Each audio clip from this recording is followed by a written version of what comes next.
on démarre cette caméra. Bonjour, bonsoir à tous et à toutes. Là, on va devoir parler de ça, là. C'est une blague. Oh là là, le prof Marvel, il est colère. Oh, je suis pas le seul. Je pense que je suis pas le seul. Bonjour, bonjour, monsieur le micro. Enchanté. Je vais vous réorienter vers moi, si ça ne vous dérange pas, bien sûr. Je réagis que très rarement aux actus, mais là, je me sentais obligé parce que, en fait, le MCU... Je vais l'admettre à mon tour, comme beaucoup d'autres avant moi, je me voilais un peu la face, mais là c'est bon. J'admets, le MCU va extrêmement mal. Et il est temps qu'il y ait quelque chose qui se passe pour que ça bascule, ce n'est plus possible. Marvel Studios et Disney, et surtout Disney. Nous avons donc la réalisatrice de The Marvels, qui est sûrement une personne charmante, je ne remets pas ça en cause, qui nous annonce dans le plus grand des calmes la plus grande différence avec les autres films MCU à ce jour est que c'est vraiment farfelu et idiot. À quel moment je m'énerve en fait? À quel moment on s'énerve les gars? Ça me met une boule au ventre là en fait. Contexte pour ceux qui ne comprendraient pas. En fait, les films farfelus et idiots avec Marvel, bon... Tous les haters du MCU diront oui, mais c'est ça que depuis 2008, nanana, Martin Scorsese avait raison, vos gueules. Mais là, en ce moment, on en a eu des films farfelus et idiots et le grand public commence à se désintéresser. Il y a des fans qui, là, sont actuellement en train de quitter le navire. Et même moi, là, je suis en train de me dire, je crois que j'ai pas envie d'aller voir The Marvels. Je dois le faire pour ma chaîne, mais il y aurait que moi. Oh, j'irai pas le voir. Pour ceux qui vivraient dans une grotte, le MCU depuis le post-Endgame, bah en vérité, ouais, ça ne va pas. Il y avait beaucoup de gens qui avaient prédit ça, que le MCU allait se casser la gueule après Endgame, qui était en soi une bonne conclusion à la saga. Mais Marvel veut continuer parce qu'il y a encore des choses à raconter, il y a encore plein de super-héros, et c'est vrai, dans l'absolu, il y a encore de belles choses à raconter, avec de belles promesses en tant que Kang, comme... nouveau vilain du MCU qui viendra remplacer Thanos et qui lui va agir sur un plan encore plus haut, à savoir le multivers.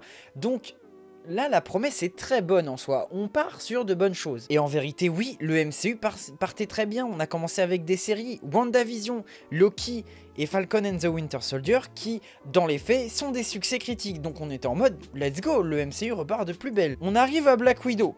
Le film est moyen. Je le précise tout de suite, c'est pas forcément mon opinion, c'est l'opinion générale du public, grand public, plus nous, fans mélangés. Moi, personnellement, j'ai plutôt apprécié Black Widow, mais globalement, les gens l'ont trouvé moyen. On a Shang-Chi qui est arrivé, qui faisait peur, et finalement, c'est un grand oui. Shang-Chi a super bien marché. Hawkeye, la série, sympa, sans plus. Là, vous dites, ah, il y a une série sur Hawkeye. Si vous n'étiez pas au courant, eh bien, je viens de vous l'apprendre. On a eu Spider-Man No Way Home qui a généré une hype énorme pour le MCU et qui, dans les faits, a marché d'un point de vue financier. Enfin, ce film est fou, mais une semaine après, les gens ont commencé à bâcher le film parce qu'en fait, scénaristiquement, c'était la réunion des 3 Spider-Man et en fait, le scénario est pas si fou que ça et en fait, il y a que ça qui tient le film. Ce n'est pas mon avis, encore une fois, je le rappelle. On a Miss Marvel qui est arrivée, qui est une des séries Marvel les moins regardées de tous les temps. Lourd, et que à titre personnel j'ai absolument détesté parce qu'elle a bafoué une des règles essentielles du voyage dans le temps, qu'on te disait bien dans Endgame que non, ça peut pas être autrement. Bah, Miss Marvel a prouvé qu'en fait si. Doctor Strange, c'est un grand oui. Moon Knight, les gens ont trouvé ça moyen, ça partait bien, et puis la fin, les gens ont pas trop aimé. Thor Love and Thunder, qui comme je l'avais prévu serait Thor Ragnarok en 8 fois pire, et je n'aime pas Thor Ragnarok, même si je sais que les gens ont adoré. Et bah résultat, ce que j'avais prédit, c'est arrivé. Thor Love and Thunder est une catastrophe. She-Hulk, c'est une catastrophe, alors que pourtant ça démarrait bien aussi, c'est dommage. Wakanda Forever est cool, c'est bien passé. Donc ça, c'est depuis Avengers Endgame, depuis 2019 jusqu'à fin 2022, je crois. Ouais, c'est ça, Wakanda Forever, c'était novembre 2022. On a, grosso modo, 5 succès critiques contre 8 projets où la qualité oscille entre le catastrophique et le moyen, avec quand même 1 ou 2 cools dans l'eau, mais vraiment pas plus. Si tu mets les cools dans l'eau, ça fait toujours 7 projets bien contre 8 projets pas bien. La qualité du MCU a baissé en phase 4. On avait espoir qu'avec la phase 5, ça change. Au final, Ant-Man and the Wasp Quantumania qui introduit Kang, même s'il a déjà été introduit dans Loki, qui a énormément déçu. Gardien 3, qui a été un super succès, où on a repris espoir, on s'est dit ah bah finalement ça va aller. Secret Invasion, qui était porteur d'espoir aussi, finalement ça a déçu. J'ai oublié de mentionner Eternals dans la phase 4 qui a totalement divisé. Donc en vérité, d'un point de vue critique, on va pas se mytho, le MCU ça ne va pas bien, même si moi je suis pas forcément toujours d'accord quand les gens ont kiffé un truc ou quand les gens ont détesté un truc. Ça n'empêche que d'un point de vue très global, le MCU est devenu moyen et c'est ce que je disais tout à l'heure. On a perdu beaucoup de gens du grand public qui se plaignent de devoir suivre plein de projets pour tout comprendre. C'était déjà la stratégie de Marvel à l'époque, mais bon, ça on va rien dire. Je pense que le vrai problème c'est qu'on a trop de projets et que du coup ça devient compliqué de suivre. Je pense que la vraie critique à faire elle est là. Et aujourd'hui, même les plus fervents fans du MCU, il y en a quand même une bonne petite partie qui ont quitté le navire, il y en a qui sont en train de quitter le navire, et là on est en train de se demander, mais le MCU en fait ça va mal terminer, et limite ça aurait dû se finir à Endgame, il y en a déjà beaucoup qui le disaient, mais là ça devient une vérité en fait, ça aurait dû s'arrêter à Endgame. Alors là je vous parle que des films, mais aussi le MCU depuis Endgame et dans des sauces, mais pas possible. Je vais vous faire un listing. Des sauces qui sont pas forcément toujours de leur faute. On a eu le Covid, bon ça, c'est la faute à pas de chance, tout le monde a été touché. On a la mort de Chadwick Boseman, on pouvait pas prévoir. Ça a sûrement quand même bouleversé ce qui était prévu parce que Black Panther devenait quand même une des figures de proue du MCU, donc quand tu perds un de tes acteurs majeurs, ça pique un peu quand même, sans compter que bah voilà, Shuri elle n'est pas si bien accueillie que son frère, donc ça va être un peu compliqué pour Black Panther maintenant. On a ensuite Victoria Alonso qui était une des 3 têtes pensantes du MCU avec Kevin Feige et Louis Desposito si je dis pas de bêtises, qui s'est fait dégager de Disney. Je vais pas refaire l'historique, vous avez un article en description. De toute façon tout ce que je dis là c'est sourcé, vous avez des liens en description. Donc en gros le MCU perd une de ses têtes de proue du point de vue du studio. On a ensuite, la polémique de crunch des artistes VFX où on nous révèle que Marvel Studios fait travailler à balle les artistes VFX. Ils sont pas vraiment bien payés, ni bien reconnus, à tel point qu'il y a des boîtes de VFX qui se sont jurées de ne plus jamais retravailler avec Marvel et avec Disney. On a eu ensuite Jonathan Majors et ses déboires avec la justice qui sont actuellement en cours de... qui sont encore en cours. Le procès a été décalé à septembre, il devait se tenir là début août, mais le problème c'est que pour ceux qui ne savent pas, Jonathan Majors, c'est celui qui incarne Kang, c'est celui qui incarne le grand prochain méchant du MCU, c'est le nouveau Thanos. Il fallait que ce soit lui. Il fallait que ce soit l'acteur de ce personnage-là. C'est pas fini. L'acteur de Namor qui se retrouve dans la sauce parce qu'il est accusé d'agression sexuelle par une de ses ex-compagnes, même s'il défend fermement et qu'apparemment il est en train de bosser avec des avocats pour montrer que c'est totalement faux, etc. Je me prononcerai pas sur l'affaire, mais voilà, il y a quand même ça qui existe sur Namor, qui est un des anti-héros qui a bien marché pour Wakanda Forever, enfin qui a bien marché pour le MCU et qui du coup... quand même on était en mode ah on pourrait peut-être plus le voir, bah non l'acteur se retrouve dans la sauce aussi, c'est chiant. Ça c'est un peu plus secondaire, mais l'acteur qui joue le père de Kamala Khan dans Miss Marvel, lui aussi il s'est retrouvé dans la sauce. Alors je sais pas s'il y a eu des suites à ça, il me semble que c'était des rumeurs, mais enfin bon voilà. Puis enfin, comme si le MCU s'était pas déjà pris des bons coups de marteau dans la tête, grève des scénaristes, donc...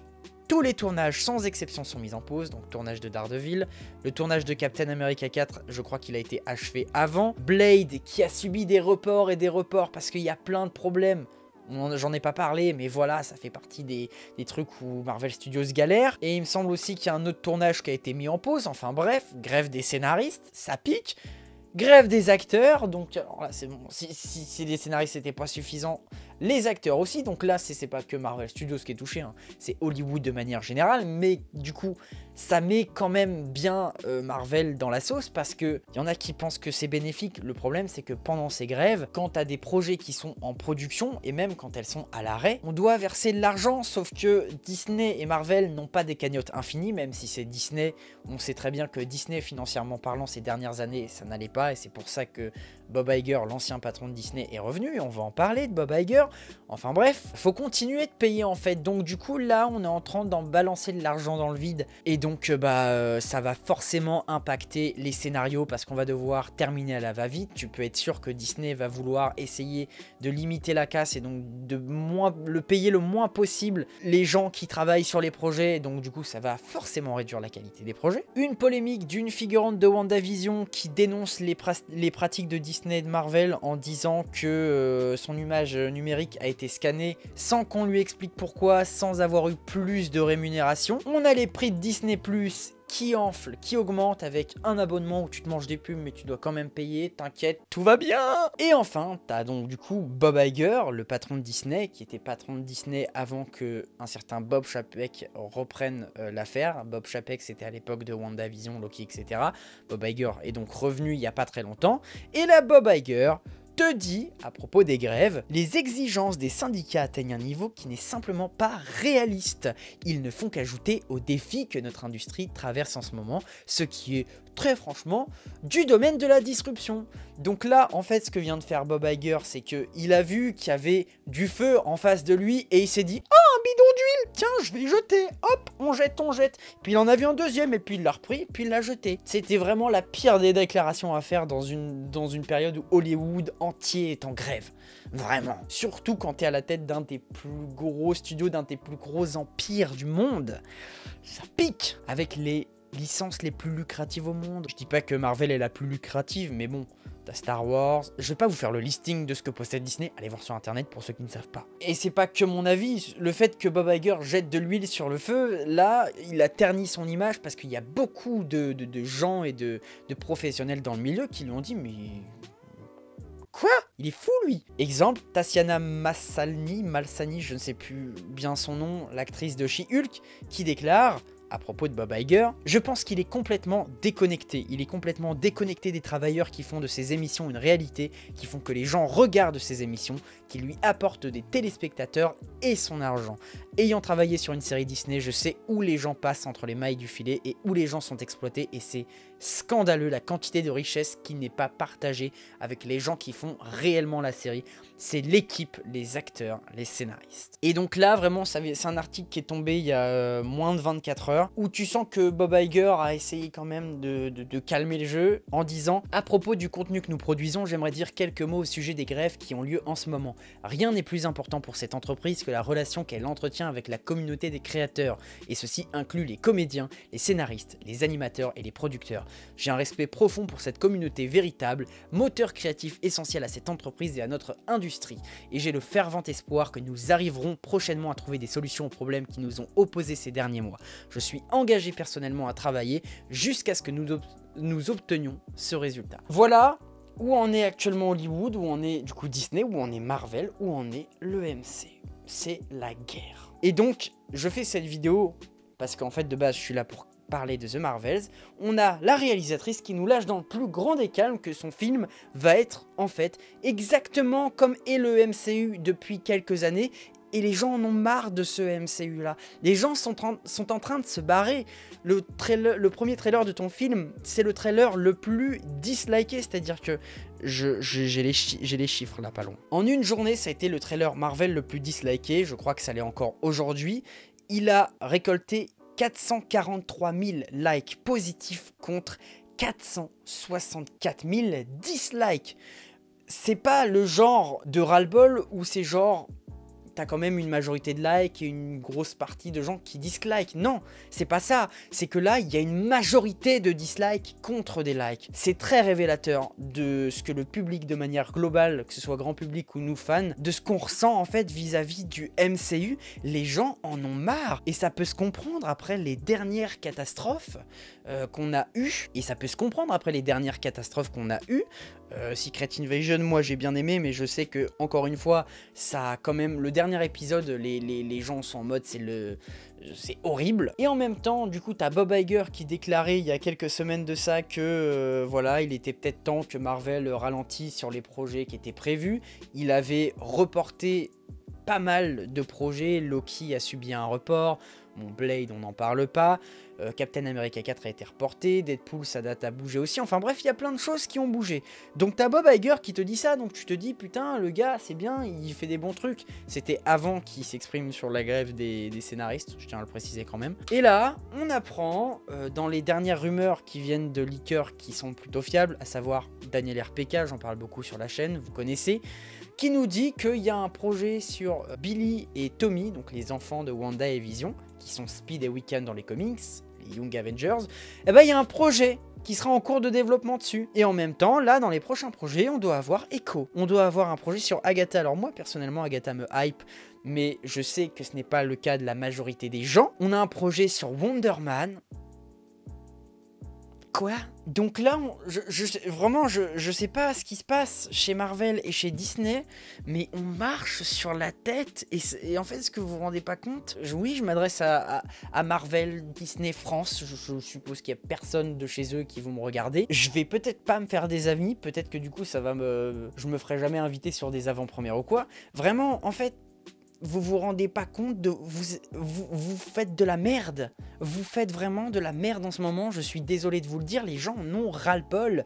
Vous pouvez pas laisser la réalisatrice dire ça sur The Marvels à un moment où justement les gens en ont marre de ce type de film dans le MCU. Les gens ont besoin que ça change. On a besoin que la formule Marvel, elle change.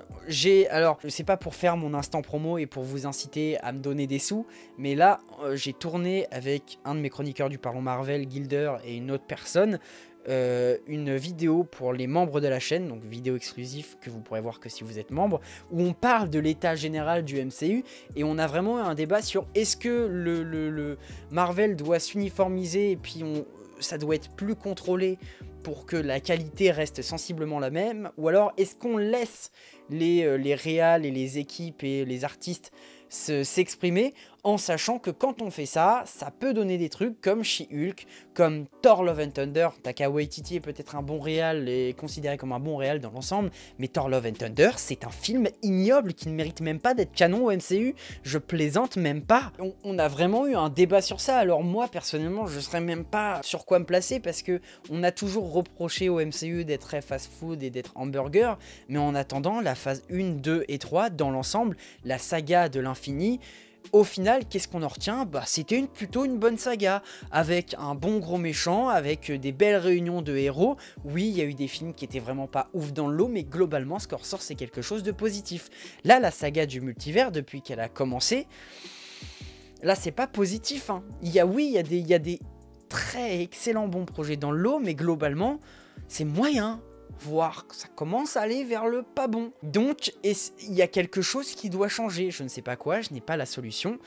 Mais je vous en parle parce que en fait là ça commence à être visible. Au départ je me voilais la face, j'étais toujours en mode ah ouais mais ce projet là tu vas voir ça va être cool, et en vrai j'y suis encore un peu, genre Thunderbolts, Captain America 4, Deadpool, je suis en mode ça va être cool. J'ai très hâte des Avengers, j'ai très hâte des 4 Fantastiques, Blade en vrai ça m'intéresse, j'ai très hâte de revoir les Éternels, j'ai très hâte de revoir Shang-Chi, mais globalement là il y a quand même de plus en plus de monde qui sont en train de quitter le navire, et si les gens quittent le navire coule. Et là, ouais, je suis dans cette position où, en fait, j'ai l'impression de me voiler la face par rapport au MCU. J'espère que ça va s'améliorer, mais il y a une partie au fond de moi qui est en train de te dire, non mec, arrête, oublie.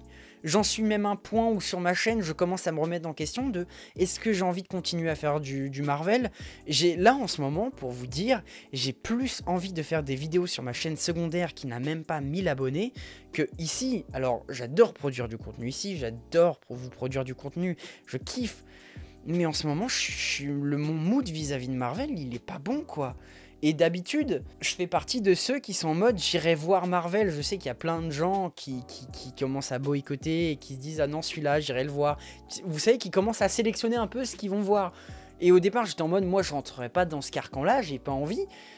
Là je commence à me poser la question de est-ce que je vais aller voir The Marvels au cinéma. Il y a une partie de moi qui dit bah oui fais-le parce que pour sa chaîne c'est important.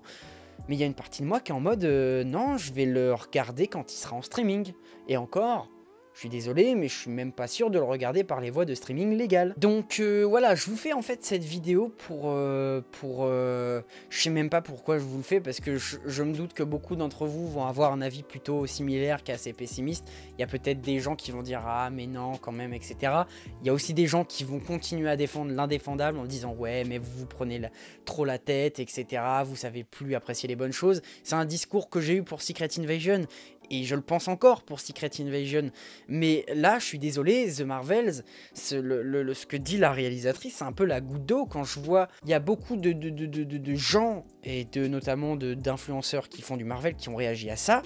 J'ai vu personne bien réagir à ça, ni les youtubeurs, influenceurs, ce que tu veux, ni les gens qui commentent. Et il y en a beaucoup.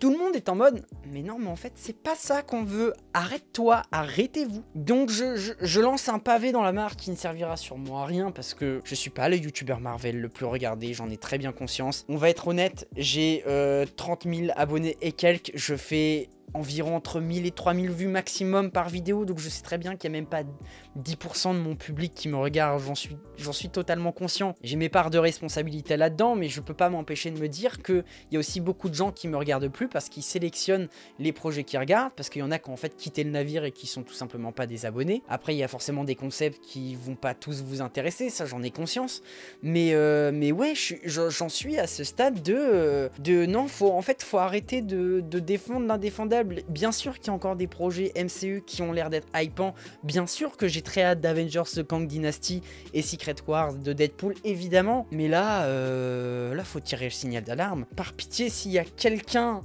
qui travaille chez Disney, chez Marvel, qui m'écoute, que ce soit en France ou que ce soit ailleurs, par pitié, écoutez les fans. Mais vraiment, écoutez les fans, parce que on m'a déjà reproché d'être fanboy et de défendre tout. C'est faux. Et vous me connaissez, puisque j'ai aussi beaucoup de gens qui, dès que je dis un truc qui ne va pas dans le sens de tout le monde, ou un truc que j'ai pas aimé, les gens sont en mode « Ah, tu râles, t'es un râleur, t'es un hater, machin ». Faut savoir, je suis fanboy ou je suis un hater du MCU. Moi, je vous donne ma position. J'adore le MCU de tout mon cœur. Je veux dire, vous voyez là dans le décor, coffret de la saga de l'infini. Funko Pop Marvel, là, ici, derrière moi, vous le voyez pas à l'écran, mais j'ai tous mes comics Spider-Man, j'ai vraiment, genre là, vous le voyez pas non plus dans le décor, mais j'ai un cadre derrière un de mes écrans de PC, c'est Avengers Age of Ultron, et le cadre, il fait 8 fois ma taille, d'accord? Je fais 1m65, spoiler alert, le cadre est plus grand que moi, donc, je suis fan de Marvel, vraiment. Mais il faut aussi, en tant que fan, savoir faire la part des choses. Et là, je trouve que la situation est alarmante. Et je suis sûr que, au moment où je tourne cette vidéo, là, il est minuit et quelques, on est le combien? On est le 12 août. Je suis persuadé que, entre maintenant et The Marvels, oh, il y a encore des trucs qui vont tomber. Je le sens venir à 800 km. Et qu'est-ce que ça me fait peur? Qu'est-ce que ça me fait peur? Donc, ce que je dis, je jette un pavé dans la mare. S'il y a quelqu'un qui m'entend chez Marvel ou Disney, par pitié, écoutez les fans. Et les fans, ceux qui regardent les vidéos, ceux qui kiffent Marvel, ceux qui vont voir aussi les trucs au cinéma, et même le grand public, par pitié, faites-vous entendre. Gueuler, il faut gueuler, parce que le truc c'est que je suis d'accord avec le fait que oui, il faut savoir apprécier les choses simples. On sait que Marvel ce sera jamais du grand cinéma, que ça restera du divertissement, et que pour du divertissement ça vaut pas la peine de se prendre la tête, mais le truc c'est que on a eu une bonne saga de l'infini. Permettez-nous, en tant que fans de Marvel, d'avoir une bonne saga du multivers.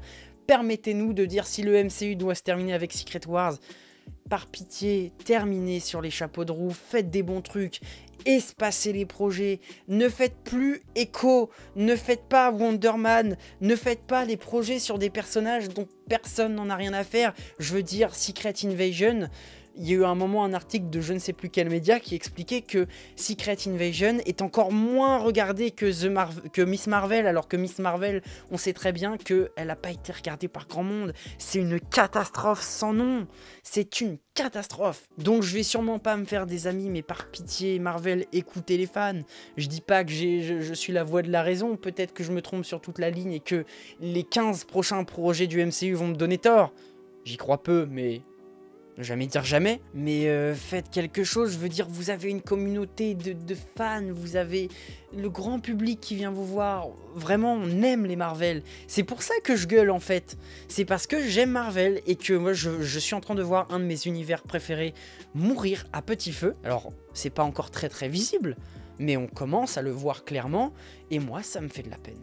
Oui, c'est que du divertissement, oui, il faut pas se prendre la tête, mais ça me fait de la peine. On peut transposer ça à la saga Star Wars. Heureusement qu'il y a eu Mandalorian, et là actuellement Ahsoka qui hype pas mal, il y a eu Rogue One, il y a... Mais enfin, globalement, je veux dire, la postologie, les gens ont détesté, les fans de Star Wars ont détesté, les gens sont en mode, on a ruiné notre saga, quoi. Et là, Marvel, c'est un peu la même chose qu'en train de se produire, c'est-à-dire que les débuts et tout ce qu'on a connu depuis 2008, dans l'ensemble, c'est vachement cool. Et là, notre vachement cool, on prend... Regardez, on prend Stormbreaker, on prend le... Oh, waouh, calme-toi. On prend bien le côté tranchant et on vient... Voilà. Ah, tais-toi. On prend le côté tranchant et on vient découper comme ça. On découpe. Calme-toi. Bref, j'arrête les conneries, mais tout ça pour vous dire que... Si vous vous en rendez pas compte, sachez que le MCU va mal, les amis. Mais il y a Stormbreaker qui parle pendant... Je t'ai reposé, en fait. Le MCU va mal, Marvel Studios va mal. Je pense qu'ils en ont conscience, mais j'ai pas l'impression qu'il se passe grand chose pour que ça s'améliore. Je sais pas si le problème c'est Kevin Feige, si c'est Bob Iger, si c'est un peu de tout mélangé, si... Faites quelque chose. Par pitié, laissez pas Marvel mourir. Laissez pas notre saga préférée mourir. C'est vraiment ça. Je sais que là les gens vont dire ah t'es un mec salé, etc. Non, c'est un appel à l'aide en fait. C'est un appel à l'aide. Par pitié. Voilà, je vais arrêter, on va se calmer, on va respirer, on va boire la bouteille d'eau cristalline qui se trouve dans mon décor et on va croiser les doigts de pied pour que toute cette situation s'arrange. Mais j'espère que je suis pas le seul à avoir ces réflexions. Je sais que je suis pas le seul, mais dans mes commentaires, c'est rare que les gens soient aussi unanimes avec moi, donc voilà, vous pouvez évidemment donner votre avis, etc. Si vous avez des choses à rajouter en complément, ça peut être intéressant. On peut en débattre, tant que c'est fait dans le respect, la politesse, la bienveillance, allons-y. Mais moi, je suis désolé, quand je vois le MCU actuellement, depuis Endgame, j'ai du mal à me dire que tout va bien. On peut pas dire que tout va bien, c'est impossible. Je suis désolé, mais quand t'enchaînes Miss Marvel, Thor Love and Thunder, She-Hulk, j'ai l'impression qu'il y a eu un avant et un après ça. C'est-à-dire qu'une fois que Thor Love and Thunder est venu enfoncer le clou de la trinité du caca, le MCU n'a plus jamais été pareil. Et oui, il y a des bons trucs dans le lot, je veux dire Wakanda Forever, c'était... Moi j'ai adoré, je sais que les gens sont pas en mode waouh, mais moi j'ai adoré, et je sais que Marvel est capable de produire du bon contenu. Si je gueule, c'est parce que je sais que Marvel est capable de produire du bon contenu, j'ai toujours pas bu de bouteille d'eau, je ferai pas de l'ASMR. Mais ouais, je suis là, c'est vraiment à chaud hein, cette vidéo que je vous fais, c'est à chaud, je vous parle pour pas dire grand chose au final, mais j'ai besoin d'expulser là, voilà, des bisous, à plus, ciao ciao, voilà, j'ai même pas la motivation de faire une outro, allez bisous.